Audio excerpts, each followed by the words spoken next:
If you're using Microsoft 365 Business, you eventually hit this question. I have data to store, calculate, share, and summarize. Do I create an Excel worksheet or a SharePoint list? The real difference isn't just about features, it's power versus constraint. I like to think of Excel like an airplane. It's incredibly powerful.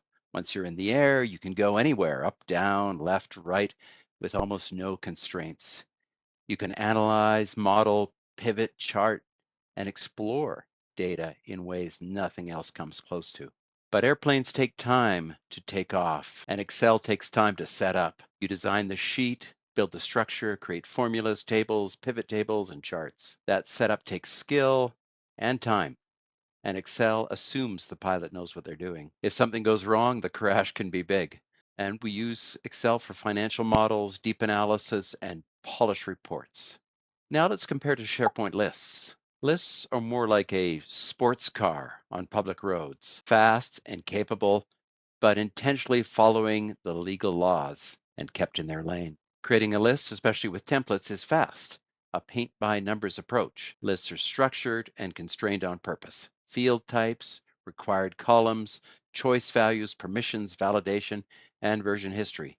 This makes lists excellent for capturing and storing structured data, especially when multiple people are entering it.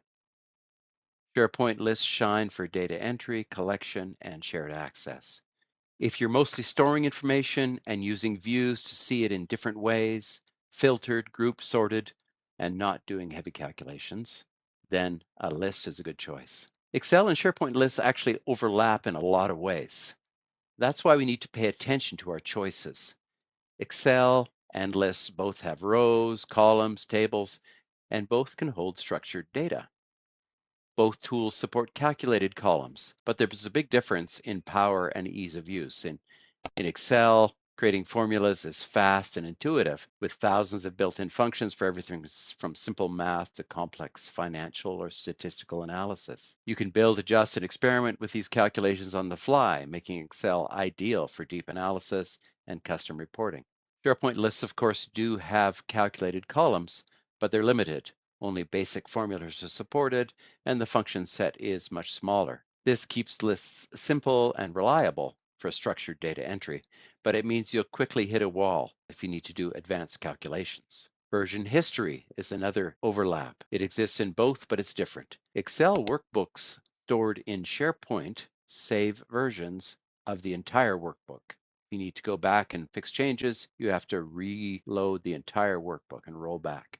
Whereas SharePoint lists track changes at the individual item level. Think of it as a row in your spreadsheet. This item level version history is much more useful when lots of people are updating shared data over time, or if you need to roll back. Both can be accessed on the web or mobile, but lists are easier to manage in the browser or on mobile devices than Excel. It's a smaller footprint, really. And think about permissions. You can set permissions in Microsoft 365 on both Excel and in SharePoint lists, but lists go further. In Excel, both versioning and permissions apply to the whole file. In SharePoint lists, permissions can be set down to the individual rows or items, which is sometimes critical for shared operational data. Both allow multiple people to work at the same time, but in different ways. Excel supports co-authoring in the same workbook, while SharePoint lists let many people edit different rows safely at the same time, which works better for ongoing data entry and collection. So while Excel and SharePoint lists have a lot of similarities, they're optimized for different jobs. Excel is one big blob, whereas lists are really focused on individual items in a structured database table. So the differences, viva la difference, and that's also where tools can come together. You can collect and store clean, structured shared data in a SharePoint list, and then you can connect that list to Excel, and that's when you fly. Excel becomes the analysis layer, where you build pivot tables, charts, and beautiful reports. And because Excel can connect a query to a SharePoint list, you can actually refresh the Excel data whenever you want from SharePoint. The list remains the system of record and the web-based data collection tool, and Excel is the analysis and reporting engine. When choosing these tools, also consider your current tool set and team comfort.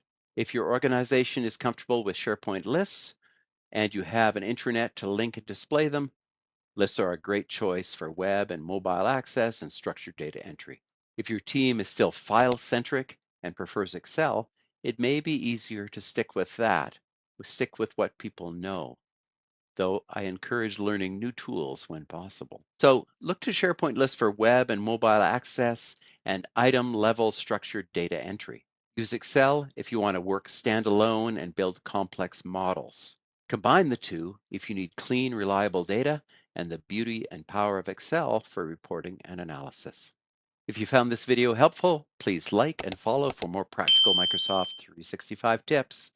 And if you have questions about choosing between Excel and SharePoint lists, or you want to convert your Excel sheets to SharePoint lists, drop a comment or reach out. We'd love to help.